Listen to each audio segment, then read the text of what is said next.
Pilot वो भी आपको सुनाते हैं। बाहर के लोग भी थे। बड़ा दुखद ये घटना हुआ, इतना भयानक स्केल पर हुआ इसकी कल्पना नहीं करी थी। लेकिन जिन लोगों की मौत हुई है उनके परिजनों को हम सांत्वना देते हैं और बहुत से लोग घायल हैं जो आईसीयू में हैं, कुछ क्रिटिकल हैं, उनकी पूरी देखरेख हो रही है और जो बेस्ट पॉसिबल मेडिकल हेल्प उनको मिल सकती है वो लोग यहाँ मुहैया करा रहे हैं। और रोड पर क्योंकि वो हादसा, क्योंकि इसमें ऑयल टैंकर इन्वॉल्व था, इतनी आग लगी और बड़ा एक भीषण हादसा हुआ, मुझे लगता है कि इससे हम सब बहुत दुखी हैं। लेकिन मैं चाहूँगा कि इस पर हम लोग जांच अवश्य करें, किन कारणों से इतना बड़ा हादसा हुआ। अगर वहाँ पर ट्रैफिक नियम की बात है, रोड कंस्ट्रक्शन की बात है, इनकम्प्लीट कंस्ट्रक्शन की बात है, या हाईवे पे जिस प्रकार की सावधानी बरतनी चाहिए हमने नहीं बरती है, उसका अध्ययन करना पड़ेगा। क्योंकि जैसे आबादी बढ़ रही है, यातायात के साधन बढ़ रहे हैं, उसी तरह हमारे एक्सीडेंट्स बढ़ रहे हैं और एक्सीडेंट्स न सिर्फ राजस्थान में पूरे देश में बढ़ रहे हैं। लेकिन सरकारों को इस पर बहुत गंभीरता से ध्यान देना पड़ेगा कि हम सेफ्टी नॉर्म्स को हम फॉलो कर रहे हैं कि नहीं कर रहे हैं। अभी कुछ अखबार में पढ़ रहा था कि कुछ कमियां हैं, शायद उसमें पुलिस डिपार्टमेंट है या परिवहन डिपार्टमेंट है, कहीं पे हम लोग सड़कें खोल देते हैं इनकम्प्लीट काम पर, कहीं फ्लाईओवर पूरे बनते नहीं हैं और वो जो जंक्शन है वहाँ हमेशा ही बहुत महीनों से जाम लगता था।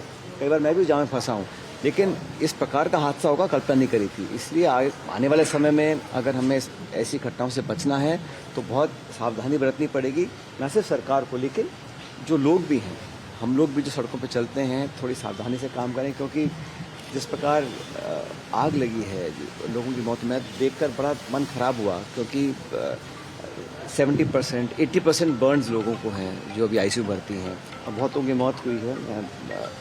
बड़ा दुख हम सब लोगों को है। उम्मीद करता हूँ कि ऐसी घटना कभी ना हो। मृतकों के लिए सरकार से कोई विशेष मांग नहीं, सरकार ने, जहाँ मेरी जानकारी, सरकार ने कुछ आर्थिक मदद लोगों को दी है और भी अगर ज़रूरत पड़े तो सरकार को करना चाहिए, ना सिर्फ राज्य सरकार को लेकिन केंद्र सरकार को भी। क्योंकि ये अधिकांश जो लोग थे वो बहुत साधन संपन्न नहीं थे और वर्किंग क्लास के लोग थे, तो उनकी जितनी सहायता हो सकती है करनी चाहिए, सरकार को भी, हम सब लोगों को करनी चाहिए।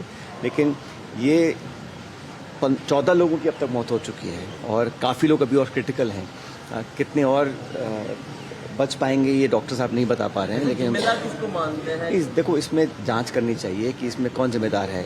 वाहन चालक है या लापरवाही हुई है, कहीं ओवरसाइट हुई है, कहीं सेफ्टी नॉर्म्स का उल्लंघन लोगों ने किया है, कौन लोग इन्वॉल्व थे, इस पर तो जांच पूरी होनी चाहिए। लेकिन जांच के बाद उस जांच से सबक लेना पड़ेगा। हम हर बार घटना होती है, जांच कराते हैं, फिर ठंडे बस्ते में डाल देते हैं। उसको लागू करने के लिए, सेफ्टी नॉर्म्स को लागू करने के लिए, अच्छी प्रैक्टिस लागू करने के लिए मापदंड बनाने पड़ेंगे और कोई ना कोई जिम्मेदारी लेगा हर स्तर पर, सरकार के स्तर पर, जिला स्तर पर, विभाग के स्तर पर, डिपार्टमेंट के स्तर पर और समाज के स्तर पर भी।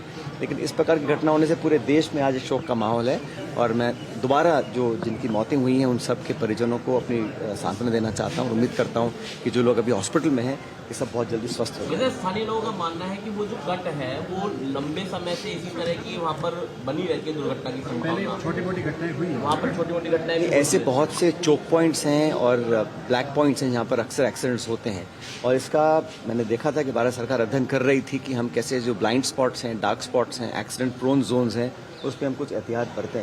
लेकिन बहुत ज़्यादा कामयाबी मिली नहीं है क्योंकि हर साल हमारे रोड एक्सीडेंट्स और एक्सीडेंट्स में होने वाली मौतें बढ़ रही हैं। और इसका तो जो परिवहन मंत्री हैं उन्होंने सदन में भी कहा पार्लियामेंट के अंदर कि हम लोग रोक नहीं पा रहे हैं। जो मौतें, लाखों की तादाद में लोग सड़कों पे मौत का शिकार हो रहे हैं, तो हम लोगों को as a country, as a nation सोचना पड़ेगा कैसे रोका जाए। हम हाईवे बना रहे हैं, national highway, state highway, MDRs बन रहे हैं, सड़कें बन रही हैं, गाड़ियाँ लाखों बिक रही हैं, लेकिन जिस लापरवाही से हम लोग अपना जीवन बिता रहे हैं वो मुझे लगता है आने वाले समय के लिए ठीक नहीं है। लेकिन इतना बड़ा अगर हादसा हुआ है तो इसमें निश्चित रूप से एक ट्रांसपेरेंट, निष्पक्ष इंक्वायरी हो, सिर्फ दोष डालने के लिए नहीं, सबक लेने के लिए। क्योंकि अगर आज हुआ है कल भी हो सकता है। लेकिन आप सही कह रहे हैं, वो जो पॉइंट है वो पूरे जयपुर हम सब जानते हैं बहुत दिनों से था वो, तो क्यों उसको टाइम पे पूरा नहीं किया गया, कौन उसके जिम्मेदार थे, कंस्ट्रक्शन में कौन इन्वॉल्व थी, कौन सी एजेंसी थी, कौन सा डिपार्टमेंट था, कौन सा ठेकेदार था और कौन सा पुलिस, यातायात, इन सब लोगों को पूरी जांच करने के बाद तथ्य का पता करना पड़ेगा। ठीक है, थैंक यू।